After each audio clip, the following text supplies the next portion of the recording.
పాత వాళ్ళు కాదు, నేను ఎప్పుడు చెప్పేది కాబట్టి గవర్నమెంట్ జాబ్లో ఐఏఎస్ పోస్ట్ వస్తే ఎంతమంది పోతారు? ఇక్కడ ఉండేవాళ్ళు కారు వస్తుంది సార్ మాకు అంటారు కదా, అందరం పోతాం కదా. నాకు సార్ 1,50,000 రూపాయలు జీతం ఉందనుకోండి కలెక్టర్కి, వినండి బాగా.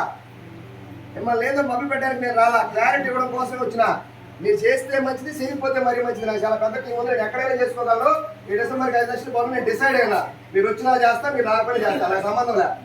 తెలుసుకోవడానికి ప్రయత్నం చేయండి. మీరు కూడా ఏమన్నా అనుకుంటే మీకు కూడా 10,000, 20,000, 30,000, 50,000 వస్తుంది. ఓకేనా? ఒక 5 ఏళ్ళు కష్టపడి ఒక ఆయన అలాగే చేసుకుంటా పోయాడు, 1,70,000 వస్తుంది. అన్ఎక్స్పెక్టెడ్గా ఏమన్నా జరిగితే వాళ్ళ నామినీకి ఏమొస్తుంది? కొత్త వాళ్ళు చెప్పండి. కొత్త వాళ్ళు ఒక కలెక్టర్ జాబ్ చేస్తున్నాడు, అన్ఎక్స్పెక్టెడ్గా యాక్సిడెంట్లో చనిపోయాడు, వాళ్ళ భార్యకి యాక్సిడెంట్ పేరుస్తారా? సరే కొంచెం ఆలోచన చేయండి. ఎవరైనా చెప్తారా? అర్థమైందని చెప్పే పాయింట్ ఏమన్నా? నేను చూడడం ముందు సెంపుల్ ఏమన్నా కొంచెం ప్రయత్నం చేయడమ్మా, కొంచెం వినడానికి ప్రయత్నం చేయండి please. Okay, very good. Class చెప్పండి మేడం గారు.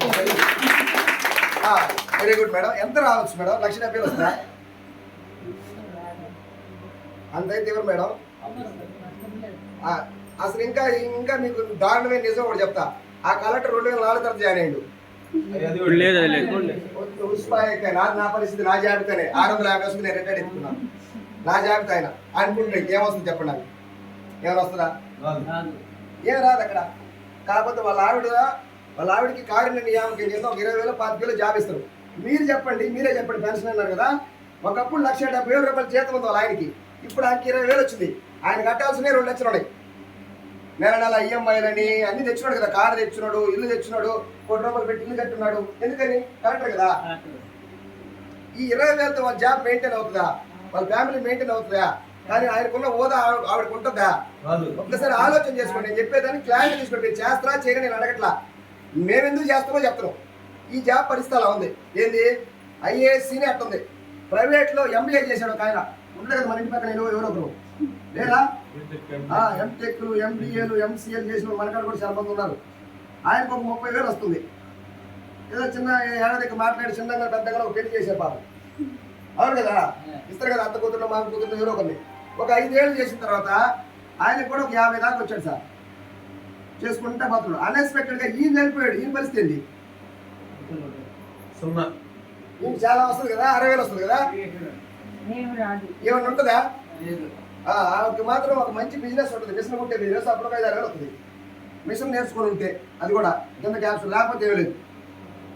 ఆలోచన చేయండి, కంపేర్ చేయండి. నేను చెప్పేదాన్ని అర్థం చేసుకోండి. నేను మళ్ళా చెప్తున్నా, ఏదో నా బాధ ఏంటంటే ఒక్కడైనా మారాలని, ఒక్కరికైనా క్లారిటీ రావాలని. దాని సమాజంలో నడవడానికి చాలా మంది సిద్ధంగా ఉన్నారు, నడిపించడానికి ఎవరు లేడు.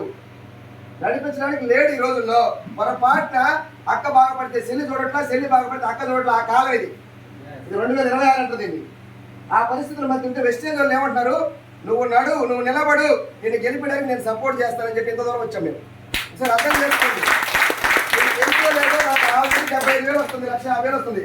నేను ఇంట్లో తప్పుడేసుకునే దగ్గర 2 లక్షలు వస్తుంది. నాకు నా గురించి నేను ఆలోచించబడితే ఇక్కడ ఒక్కడైనా మాత్రమేమని వచ్చిన 2 మీటింగ్లు పెట్టాలి ఈరోజు. కొంచెం అర్థం చేసుకోండి. నచ్చితే చేద్దాం. మీ చేద్దాం డబ్బులు కట్టిస్తున్నావా? పోయి కట్టమంటావా? మీకేంటి బాధ? ఒక 10 నిమిషాలు వినండి. ఏమో మీ కొడుకు ఉపయోగపడొచ్చేది, లేదా మీ కూతురుకు ఉపయోగపడచ్చామో, మీ కోడలకు ఉపయోగపడచ్చామో, లేకపోతే మీకే ఉపయోగపడచ్చామో. అసలు ఆలోచన చేసుకోండి. ఈరోజు 72 ఏళ్ల వయసులో ఒక ఆయన చేస్తున్న కేసీఆర్ రెడ్డి ఆయన ఇంజమూరులో ఆయన ఒక 50,000 తీసుకుంటున్నాడు, నెల 10 కోట్లు ఆస్తుంది. మళ్ళా ఆయన ఒకటే అంటాడు, నా 3 తరాలకి ఉపయోగపడతా అంటాడు. ఆయన వల్ల అయినప్పుడు మన వల్ల వద్దలేదా? కొంచెం ఆలోచన చేద్దాము. ఈ 2 బాగలేవు, ఈ 2 ఇదిగా ఉంది. బట్ వెస్టేజ్ చేసేవాడి పరిస్థితి ఎలా ఉంది? వెస్టేజ్ అంటే